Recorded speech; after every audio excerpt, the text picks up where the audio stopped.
Mabondia wangu wenyewe wanawatazama wote wawili, wanamtazama Hassan Mwakinyo, wanamtazama na Twaha Kiduku, kutokana na kila mmoja yupo tofauti. Kuna vitu ambavyo Twaha anavyo Hassan hana, kuna vitu ambavyo Hassan Mwakinyo anavyo Twaha hana. Kwa hiyo wale wanachukua vile vitu ambavyo anavyo Hassan, wanachukua na vile vitu ambavyo anavyo Twaha. Kwa hiyo mwisho wa siku wao wakikusanya vile vitu wanakuja kuwa mabondia bora baadaye. Ni kiasi gani cha pesa ambacho kimeliwa? Kiasi cha pesa inaonekana ni laki tisa. Na pengine sasa baada ya kutumia hizo pesa zitarudishwa kwa staili gani na alizipata kwa staili gani? Alikuwa anafanya utendaji wake pasipo kufuata utaratibu wa maamuzi ya kamati tendaji. Maana yake alikuwa anasajili wanachama pasipo kushirikisha fedha yake. Kwa pesa nyingi sana alikuwa anatumia kwa kuchukua mkononi. Yaani ni pesa laki tisa imetafunwa, ikiwa akisema ya kwamba laki tisa ya nini ambayo imetafunwa? Ya wanachama ambao walikuwa na register, yeye akawa anaweka mfukoni mwake, na amesema kwamba mikakati yenu sasa ni kuzuia mtu kukaa na hela mfukoni. Kwako ikoje hiyo? Okay, fine. Hii ndo narudi pale pale kwa kusema kwamba wanachama katika kuwa registered, sisi tulikuwa tuna mfumo, na sio tulikuwa tuna mfumo mwanachama, kwa sababu inaonekana kama mabondia wanasifika kuliko na wanapata kipato kuliko walimu. Hasa kwenye mikataba unakuta tunaishi na mabondia, makocha wengi hawana mikataba nao. Ndame, mwenyekiti wa makocha wa ngumi za kulipwa Tanzania, leo tulikuwa kwenye mkutano mkuu wa makocha wa ngumi za kulipwa Tanzania. Tulikuwa tunajadili mambo mbalimbali ambayo yatokanayo na mikutano iliyopita, lakini maendeleo kwa ujumla wa makocha wa ngumi za kulipwa hapa Tanzania. Lakini vile vile tulidadavua kidogo kuhusu katiba iliyopo, mabadiliko yake, lakini tumekubaliana kwa pamoja mjadala wa katiba tutaufanya mwezi wa 3 ili tuendane na katiba iliyopo ya kamisheni ya ngumi za kulipwa Tanzania.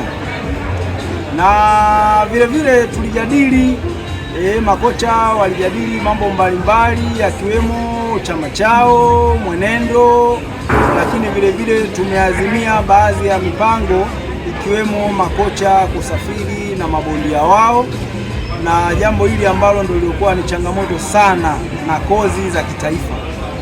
Lakini haya mambo tunategemea sasa kwa muhula huu uliopo sasa hivi na mabadiliko ya katiba tunaweza tukapata mafanikio makubwa sana huku mbele, kwa sababu hizi vurugu za kivyama nazo zilikuwa zinafanya kuchelewesha mipango yetu ya uboreshwaji au kusonga mbele kwa makocha. Nadhani hayo ndio yalijiri na mengineyo yalijitokeza, mambo mengi tu ya kawaida ya ndani yetu ya kimchezo wa boxing.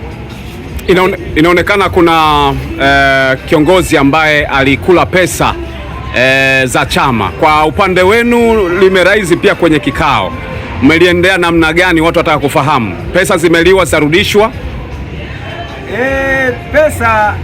Pesa zilizochukuliwa nadhani zitarudishwa kwa kipindi hichi kifupi, kwa sababu baadhi ya kiongozi alikuwa kidogo aliumba kimamlaka, lakini kamati tendaji ilikaa imemweka pembeni na imempa muda wa kuweza kukamilisha hizo pesa alizozichukua, na baada ya hapo basi tumewaandikia kamisheni na wao watajua nini cha kufanya. Wanataka kufahamu kwenye hilo la swala la kocha la katibu ambaye alikula pesa. Kikao kizima kimeshindwa kumtaja jina la katibu ambaye hakukuwepo kwenye kikao.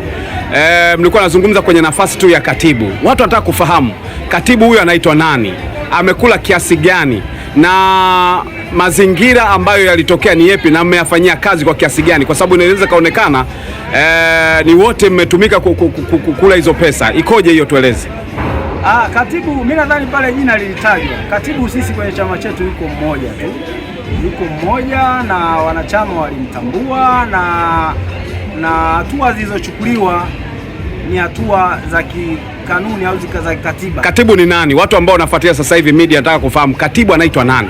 Katibu anaitwa Haji Ramadhani. Ndio. Ndio ambao ndo katibu wetu alikuwa, kwa sasa hivi amesimamishwa kwa muda na uchunguzi unaendelea kutokana na ubadhirifu huo uliojitokeza kwa upande wake. Ni kiasi gani cha pesa ambacho kimeliwa? Kiasi cha pesa inaonekana ni laki tisa. Na pengine sasa baada ya kutumia hizo pesa zitarudishwa kwa staili gani na alizipata kwa staili gani? Alikuwa anafanya utendaji wake pasipo kufuata utaratibu wa maamuzi ya kamati tendaji. Maana yake alikuwa anasajili wanachama pasipo kushirikisha wenzake. Kwa pesa nyingi sana alikuwa anatumia kwa kuchukua mkononi, yaani ni pesa mbichi bila kupitia kwenye akaunti, ndio yalotokea haya. Kwa hiyo mmechukua hatua gani sasa kuhakikisha kwamba ili mnalikomesha? Maanake mtakosa imani kwamba matumizi ya pesa na ulinzi wa pesa kwenye chama cha makocha sio mzuri. Mmechukua hatua gani kama mkutano mkuu ulivyoamua? Cha kwanza ni kusimamishwa kwa mujibu wa katiba na kamati tendaji. Tumesimamisha, lakini tumeandikia kamisheni iweze nao kutoa maamuzi yao, sababu maelekezo ya kwanza kwa mujibu wa katiba si tushafanya kama kamati tendaji, lakini kupelekea wanachama na wanachama nao wameamua hivyo. Kwa hiyo tunasubiria majibu ya barua yetu ya maadhimio tulioazimia kwenye kamisheni, nao tunawasikiliza watatoa adhabu gani. Katibu mmemsimamisha, na hatua sasa, nafasi ya katibu imechukuliwa na nani na kwa sababu gani? Kama mmemleta katibu mwingine, kaimu katibu, au patabakia bila kuwepo na kiongozi? Kwa mujibu wa katiba yetu inatuelekeza kamati tendaji inakaa na kuna kifungu pale ambacho kinaelekeza atateuliwa miongoni mwa wajumbe, na hiyo kazi ishafanyika na imemteua Bwana Juma Mbogo ambaye alikuwa mjumbe kitengo cha habari. Sasa hivi yeye ndio atakuwa kaimu katibu kwenye chama chetu.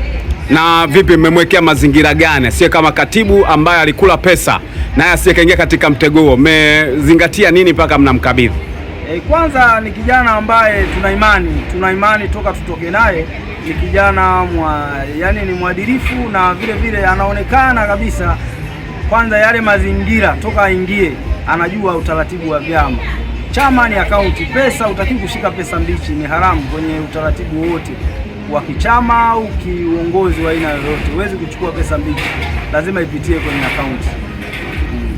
Na kuna jambo ambalo limeibuka pale kwenye mkutano mkuu. Hili jambo ni la kuhusiana na makocha kuchukuliana mabondia ama wachezaji. Hii imekaaje na ukomo wake umefikiaje? Hili jambo mpaka sasa hivi linakaribia kuisha, kwa sababu makocha wengi wanaolalamika unakuta ni makocha wale hawajafanya register ya mabondia wao, hawajapeleka orodha, hawajatuletea sisi kama chama cha makocha ili sisi tupeleke commission. Unakuta analalamika zile fomu toka ambiwa aje kuchukua ili aorodheshe mabondia wake, ili kesho na kesho kuta tumdhibiti yule kocha anayechukua bondia wa huyu. Makocha wote Tanzania wakifanya hivyo, hakuna kocha atakayemsajili bondia mwenzake au kumchukua bondia mwenzake, kwa sababu tukiingiza kwenye mtandao tutakuta bondia huyu alishasajiliwa na kocha mwingine. Na kama mwenyekiti, lakini pia wewe ni kocha wa mabondia wa makocha, hili swala haujaona kama kuna haja ya kuingiza kifungu kwenye katiba yenu ili kukomesha hili swala la kuibiana mabondia? Nadhani ndio na miongoni mwa agenda zilizokuwepo mezani ambazo tutazifanyia kazi kuanzia sasa mwezi huu wa 3 unaoingia, mabadiliko ya katiba. Katiba yetu ina mapungufu, tumekiri hilo na msajili alitushauri hilo jambo, na sasa hivi tunataka tuendee haraka ili tuweze kuingia kwenye uchaguzi. Nataka kufahamu, kuna baadhi ya makocha hapa sijawaona na ni makocha maarufu sana. Nimemwona Kanda Kabongo ambaye ni kocha wa Mwakinyo kwa namna nyingine, lakini anawafundisha pia mabondia wengine. Sijamuona kocha wa Mwakinyo mwingine anaitwa nani, naye sijamuona hapa, lakini sijamuona mzee Kinyogori, sijamuona kwenye eneo hili. Matumla sasa hivi ni kocha, sijamuona hapa. Kuna baadhi ya watu wenye majina makubwa hawajaonekana kwenye mkutano mkuu. Shida ni nini kwa wengine ambao hawajaonekana? Wana taarifa yoyote au kuna mgomo baridi ambao hawataki kushirikiana? Kwanza au watu wote uliwataja kuanzia Mwakinyo Hasani, si Mwakinyo Mwakinyo wa Mafia yule ni mwanachama halali kabisa, na nadhani ametoa udhuru kwenye mkutano huu. Ana matatizo ya kifamilia tu ambayo yamemfanya asije, lakini vile vile Rashidi Matumla Snake Boy naye vile vile leo alikuwa yupo, ana udhuru imemfanya leo naye asiwepo, lakini mwanachama. Na baadhi ya makocha wengi sana, hususani hao uliowataja wote ni wanachama halali kabisa. Master Kinyogoli na sinamtegemea sana kwenye ushauri, na ndio mshauri wetu, ni mwanachama halali kabisa mkongwe kama mzee Uyaga ulivyomuona hapa. Na namna ambavyo makocha sasa amsafiri na mabondia wenu kwenda Ulaya, kulikuwa na gepu kubwa sana, makocha kuwa na maisha magumu sana kwa sababu hawanufaiki moja kwa moja. Hatua za moja kwa moja ambao mmezifanya, tumeona mmezungumzia kwenye ajenda, vikao, mmesema mmezungumza na TPBRC, mmeweka sheria. Kwa sasa hivi taratibu zikoje? Kwa sasa hivi kwanza makocha wengi sana, ndio maana hata katika kauli yangu hapa ulinisikia na wazungumza, tunapolalamika tukizi na vigezo, kwa sababu makocha wengi tunalilia twende kusafiri na mabondia, lakini tuna baadhi ya vitu hatuvitekelezi. Ndio maana nikawaambia makocha sasa ni muda wa kufanya haraka, kuwa na hati za kusafiria, lakini kujiandaa kiakili, kifikra na kuandaa mabondia wetu ili kuweza sasa kufikia hili jambo. Na tuna uhakika sasa hivi tunapokwenda tupo makini na tuna hili jambo tunaliendea kwa 100%. Hatutokubali tena kutumikishwa kwa shilingi 2,000 3,000 kwa ajili aende bondia akapigwe, sisi makocha wetu waendelee kukaa hapa Tanzania. Kuna baadhi ya mabondia tayari umri wao inawezekana wanaelekea ukingoni, ambao unaweza kumwangalia kina Toa Kiduku, kina Mwakinyo, kina Saidi Mbelwa na wengine wengi, wengi wenye majina makubwa ambao pengine nafasi yao ya kubakia kwenye wana miaka michache. Kama mwenyekiti wa makocha, unawaasa vipi, unawavuta vipi kina Mwakinyo, kina Toa Kiduku waanze kuingia taratibu kwenye coaching au kwenye chama cha makocha, au mnawaacha waendelee kuwa hivyo bila kujua, waanze kujua mara baada ya kustaafu kabisa? Hapana, kikubwa zaidi nafasi makocha bado tunawahitaji sana, tuna uhitaji mkubwa. Tanzania tunakadiria kuwa na makocha wengi sana, hata hao nao vile vile tunatakiwa wafanye haraka waje, tunawapokea kwa maana wana future nyingi, wana muono mwingi na wameona mambo mengi sana duniani mpaka hapa Tanzania. Na watu kama kina nani? Hao kina Saidi Mbelwa wanamzungumzia hapa, na hao wengine ambao wenye umri uliokwenda juu waje kujiunga kwenye chama cha makocha. Chama cha makocha kipo wazi na hakina ukomo, ila cha msingi ni kufuata taratibu za kujiregister. Unakuwa mwanachama na utafuata sheria zake, kwa hiyo wote wanakaribishwa. Asante sana. Ambavyo mnaona huyo ni kaimu katibu wa makocha, chama cha makocha Tanzania. Atajitambulisha, naitwa Juma Mbogo. Atajitambulisha zaidi kwa jinsi ambavyo yeye anaweza kuitambulisha pengine na majina mengi zaidi, lakini kikubwa ni kaimu kocha mara baada ya kocha wa kwanza, na kwa maana ya katibu wa kwanza ambaye alikuwa anachukua hiyo nafasi kuonekana ametafuna pesa. Sasa yeye ndo ambaye amekabidhiwa kukiongoza chama hiki kama mtendaji mkuu. Atawezaje kuyakabili majukumu haya? Kumbuka alikuwa katika kamati ya utendaji. Hebu tuambie, umekabidhiwa Juma Mbogo kuwa katibu, naibu katibu, kwa maana kaimu katibu wa chama cha makocha. Kwako umepokeaje hiyo hali, lakini umejipangaje kukabiliana na mazingira ambayo yalimshawishi mwenzio kula fedha? Okay, kwa majina naitwa Juma Saleh Mbogo, ni kaimu katibu wa chama cha makocha Tanzania, kwa maana Tanzania Professional Boxing Trainers Association. Hapo awali nilifahamika kama mjumbe wa kamati, lakini kuelekea mkutano huu mkuu naenda kama kaimu, ama naenda nikiwa kaimu katibu baada ya katibu wangu mkuu kuwekwa pembeni na kamati kwa huu muda uliopo.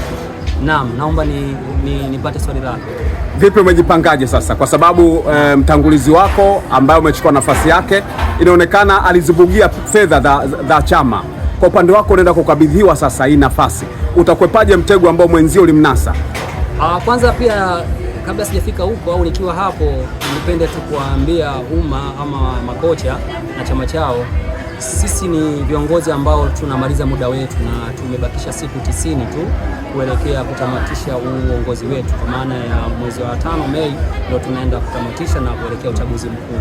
Kwa huu muda wa miezi mitatu, kwangu mimi yapo nitaweza kuyafanya ambayo yatafanyika ndani ya muda uliopo, kama kwenye marekebisho ya katiba na kupambania haki zingine za makocha mbalimbali, kama kesi ambazo zimezungumzwa humo, ama hoja zilizozungumzwa humo za watu kuporana mabondia, kusafiri na mabondia wao. Hivi ni vitu ambavyo kwangu mimi vitakuwa ndani ya uwezo wangu, aidha kuvikamilisha au kuvianzisha wajao wakaviendeleza, lakini kukabiliana na yote yale ambayo yalikabidhiwa katibu aliyepita, sitaweza kuyakamilisha yote kwa wakati huu uliopo. Ingekuwa nina muda wa mwaka au miaka miwili mbele, pengine ningefika hata 50% ya makusudio ya chama na wanachama kwa ujumla. Kwa hiyo kwenye swala la fedha halitakuhusu tena kwa sababu muda mfupi, na hautaongeza tena wanachama wengine. Hii ya swala la uraji wa fedha nakusikia wewe mwandishi, na sijajua labda ulinukuu tofauti kwenye mkutano ama la, lakini kikubwa ambacho nachokifahamu ni ile sintofahamu baadhi ya wanachama walifanyiwa registration na wakalipa fee zao, lakini hawakuorozeshwa miongoni mwa wanachama watakaohudhuria mkutano mkuu wa leo, na wengine wakaona hapana, mimi ni registered coach au member, kwa nini nisiingie kwenye mkutano mkuu?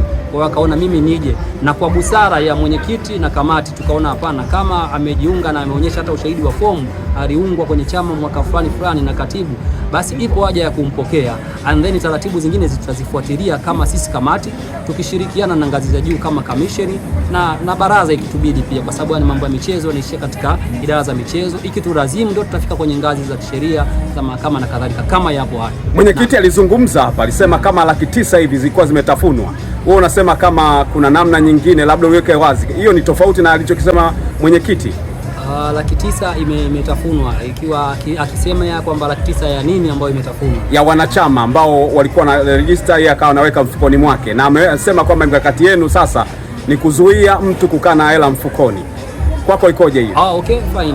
Hii ndo narudi pale kwa kusema kwamba wanachama katika kuwa registered, sisi tulikuwa tuna mfumo, na sio tulikuwa tuna mfumo. Mwanachama yeyote hapaswi kukabidhi fedha mkononi, cash ni anapewa account number, anafanya malipo, anawasilisha risiti, kisha sisi sasa tunajaza form na kumkabidhi na kuwa registered member au coach.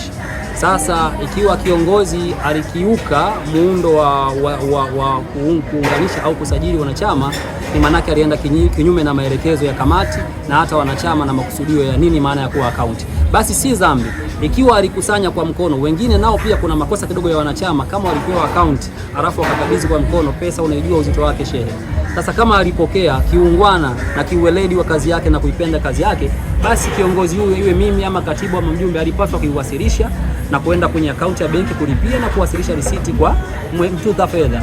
Kwa hiyo ikiwa kama hilo linalolisema hapo lipo na limefanyika, basi sisi ni jukumu letu kwa muda huu uliopo kulifanyia kazi na kila mwanachama apate haki yake na aliyefanya hayo kuwajibishwa. Asante sana. Labda kama lolote la kumalizia. La kumalizia, na kwa mujibu wa ajenda, ingekuwa ipo kwenye nafasi yangu na muda unaruhusu kumwona maadhimio tangu chama kinaanza nikiwa mjumbe. Leo hii nimekuja kukaimu ndani ya miezi mitatu.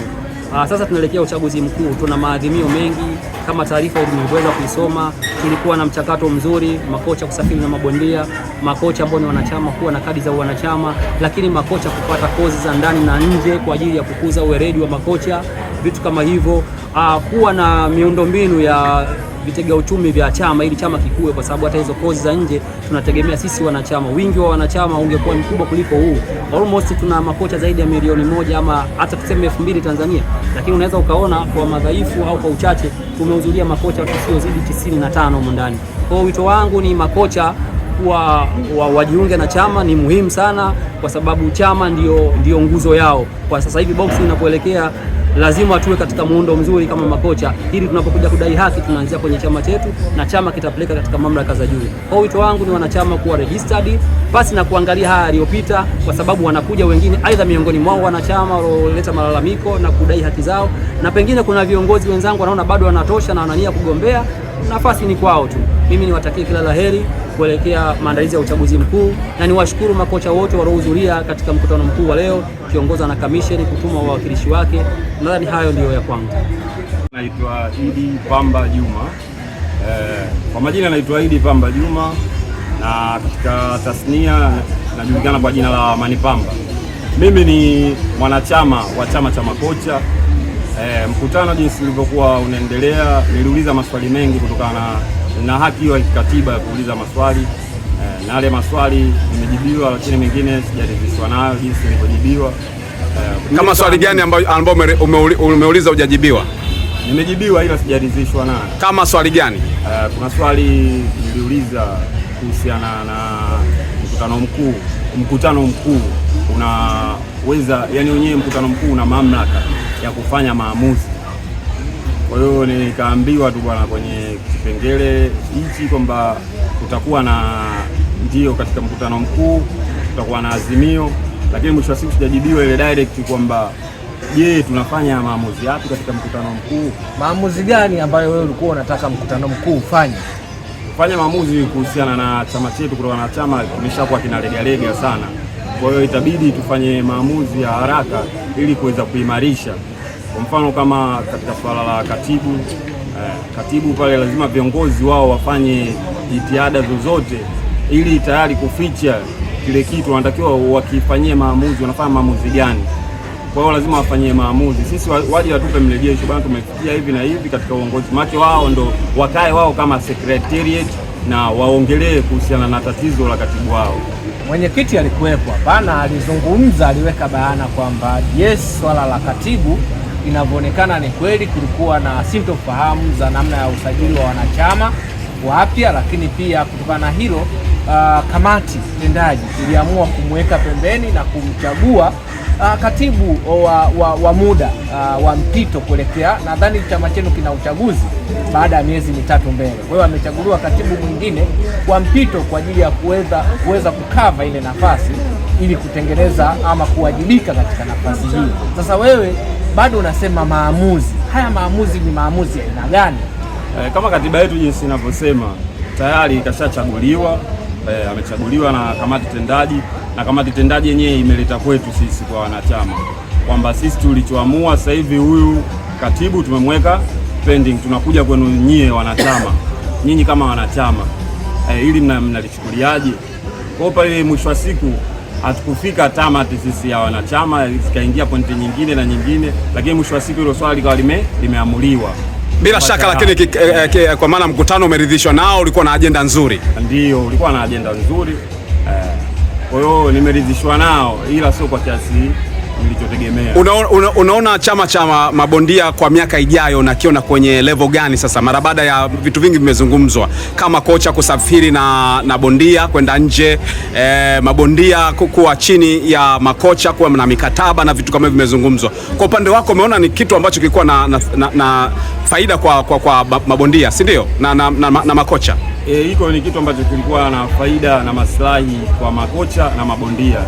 Mabondia wanatakiwa wasafiri na makocha wao, kutokana tunaona makocha wanatoka nje wanakuja hapa, wengine wanaongea Kihindi, wanakuja wanatafsiriwa, kuna wakalimani, wanakuja timu hapo watatu, lakini sisi kwenda nje anaenda agent, aendi kocha, aendi, yani hata kama asipoenda kocha, basi kocha ana uwezo wa kumchagua mtu ambaye anamwamini kwamba mimi namwamini mtu fulani, basi yule ndo ataenda kwa niaba yangu mimi, japokuwa mimi sina pasipoti wala sijui kuzungumza Kiingereza, lakini nimemwamini mtu fulani ataenda kwa niaba yangu mimi. Lakini kocha anakuwa shirikishwi, unakuta ule bondia anasafiri anarudi, yeye kocha anakuja anapangiwa na bondia ndo anampangia kocha.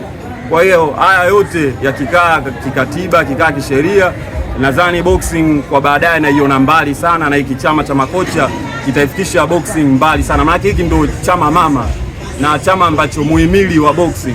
Tukisema sisi makocha tuache tuambie tu mabondia wetu, jamani nyinyi sasa hivi wewe bondia sikuruhusu kupanda kwenye ringi, hakuna chochote kitachokuendelea, hakuna cha TRC, hakuna cha yani promoters nani, wote muhimili mkubwa ni kocha. Kocha ndo anazalisha, ndo product Kwa hiyo anazalisha ile product, ndio manufacturer anazalisha product na ile product ndio inaenda kufanya kazi. Sasa mwisho wa siku ile yule anazalisha product ndio anaonekana yeye ni mtu wa chini sana. Kwa hiyo kwa mimi nataka yani kwamba makocha wapewe thamani yao na mabondia wawe na thamani yao. Makocha waweze kutetea haki za mabondia na mabondia wenyewe waweze kutetea haki za makocha. Wewe ni kocha, pengine mabondia yako ni yupi na yupi, na unatamani kwenye level ya bondia wa Tanzania mwenye mafanikio bondia yako afikie kwenye level ya bondia wa aina gani? Bondia yangu mimi kuna Abdulrazak Hamisi, kuna Abdalla Tagawa, kuna Msabaha Salum, kuna Mpoi, kuna Patrick Paulo. Hao ndo mabondia wangu na nahitaji wafikie katika level za kidunia. Mimi malengo yangu labda nakuwa nipo tofauti na makocha wengine, kwamba malengo lazima tu kwamba bondia atoke aende nje acheze alete dola kufanya mambo mengine, lakini mimi kama mimi malengo yangu yapo tofauti. Mimi nipo razi kwamba nikae kwa muda mrefu, lakini nifanye kitu ambacho naona kabisa hiki kitaacha legacy katika nchi hii ya Tanzania. Watakuja watasoma kwamba wataona kabisa huyu bondia katokea Tanzania, lakini kafanya vitu vikubwa kimataifa, ni duniani.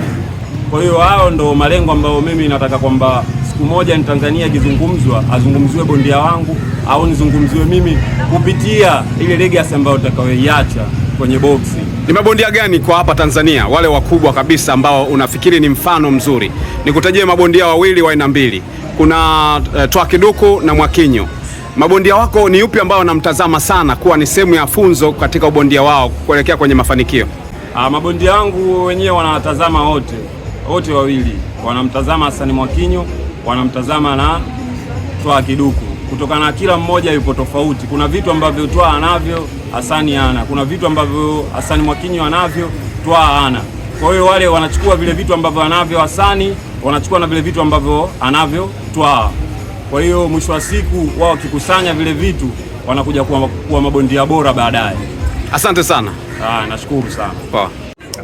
Na makocha, naonekana makocha wengi ni wako katika hali ya umasikini sana.